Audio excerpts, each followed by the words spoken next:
are used for transporting liquid from the West to Africa, and cooking oil, mechanical oil, washing detergents, and here, because of the water scarcity, we store water in them. I think that as I'm interested in migration sort of change form and the value of an object. And because these originally they come from the West, and it's just recently that some of the neighboring African countries are producing oil and they are producing these jerry cans. So once it's displaced, it's changed the form and the value of it. Right now, if they leave this space into elsewhere, it's changed the function as well, because it wouldn't be seen as just jerry cans used for storing water or for carrying. It's changed because of the process of it and how the process brings people, community together in a way of collaborations and working with this object with the hands, because it's sort of like a cycle. It goes through different people, used for different meaning or used for different things, and then they come to the studio and then we manipulate it, through cutting and stitching and drilling and all that. So we have actually created, put life in that object. So wherever it goes, it still have the connection with the people that manipulated it.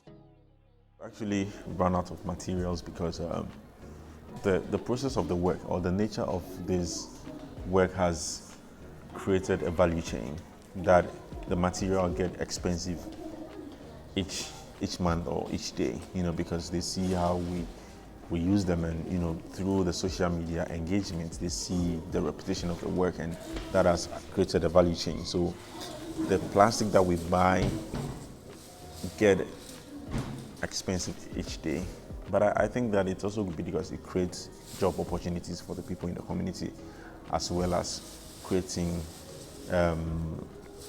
interest of the process, because the community has been part of the process, and if they are able to trade the object that we use in the work, it creates available income for them. So I travel around together with my collective to an assistant to buy gallon from different parts of the country, because each city or each town use the gallon very differently. There are places where the gallons are very clean, not like Accra. Accra gallons are quite dirty. That every region or every city has a gallon as a material which speaks differently from what we familiar with in Labadi especially. So there are stories around each gallon, which I think that it's a way of communicating and also creating this language identity, because each tribe has a way of demarcating their gallons. Some write their names, some splash colors, and all these are languages that I try to immerse together, and those stories can be identified on the gallons. And I think we've worked with gallons from Togo as well, because we ran out of some, during a show that I have to do a huge piece for. So we have people who actually brought them from Togo, that we bought them, and they are quite different, compared to what we have here. And looking at the labels, some they are from Togo, but you can see the logo on the label is made in China or comes from China, and I think that is very interesting, because you can't really use the QR code or the barcode to identify where it's originally come from. Yeah. So as I also work with the gallons, by cutting the barcode, it's kind of dislocates where it comes from. So we can actually tell where it comes from because of the cutting also transform or manipulate the object. Yeah. These particular works are very specific, and there are different patterns. Each patterns represents the architecture of Labadi or of the city, which I use the Google Maps as a patterns, and depending on what I'm interested in, the locations that I'm interested in. So some are replication of Google Maps layout. And also there is this dimension that I find is very interesting that I've been working on the beginning of this year. It's actually, we talks about the urban spaces, urban development, as well as property conflicts and property claims. This pieces 7 by 7 is the actual size of restrictions for people to build temporary structures to live in, because of these conflicts of space. It's about 7 feet is like ideal, that you can live in with maybe a partner or a child. Yeah, but there are other urban spaces within Accra which are even smaller, that people just put one mattress and just live there.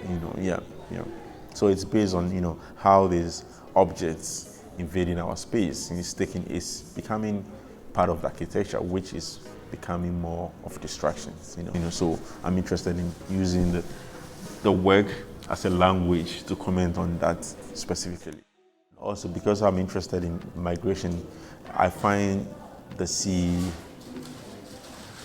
I think that the sea navigates the world, and therefore fishing is what benefits this sort of migration. So some of the works reference to fishing nets, which I think that is very symbolic for people living on the coast, because it's like the basic occupation. And for me, the blue is very symbolic, which reference to the ocean. So the blue represents sea, and then the sea has played a very important role, both negative and positive, between Africa and the West, because it's used to navigate all these locations. And the white ones it's very, very, it plays the role of life. It plays the role of purity. Life. If you are born, you are innocent, and that white represent that. Whereby in our tradition, when a white powder is very symbolic, because it's used for engaging our ancestors. It's used to reaching them out spiritually. So white is very symbolic, and so I decided to play around these colors in a very traditional but more very symbolic and meaningful way. Yeah. It's difficult to find because because they are white, people keep them indoors, because of the dirt. But some of them are discarded in the ocean as well as the rivers, so we travel around to find them, because I think that all the rivers in Ghana or in Accra are very symbolic in our life. They play a very huge spiritual role. Some of them are used for spiritual cleansing when you are sick and you don't know what exactly, you bath in them and all that. And I think that dumping all this plastic in them is actually going against us, because then we believe that they are river goddess, and when we don't preserve that relationship, it will go against us.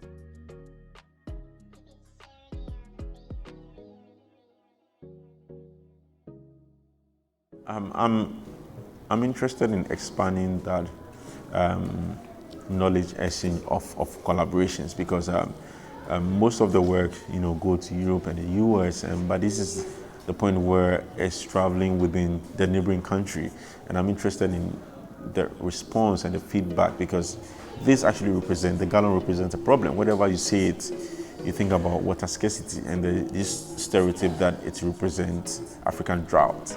So once it goes through the manipulation, and artistic expression, it's changed the statement. So I'm interested in the feedback and what people think about the process, and yeah.